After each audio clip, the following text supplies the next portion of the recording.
कचरे के ढेर से निकला खजाना, जाने इस हैरानकुन कहानी की तफसील। पहले 3 टिकट खाली निकले तो मैंने मायूस होकर इन्हें कचरे में फेंक दिया।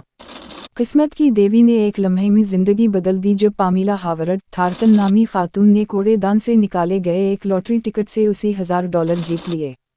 पामीला हावर्ड थार्टन ने केनेटकी लॉटरी हुक्काम को बताया कि इन्हें फलीमनगू बनगू नामी स्क्रैच ऑफ टिकट एक अरसे से पसंद थी, लेकिन इन्होंने कभी खरीदा नहीं था।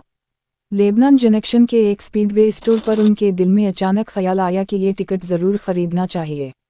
इन्होंने एक और टिकट से जीते गए $200 से 4 फलीमनगू बिंगो टिकट खरीदे।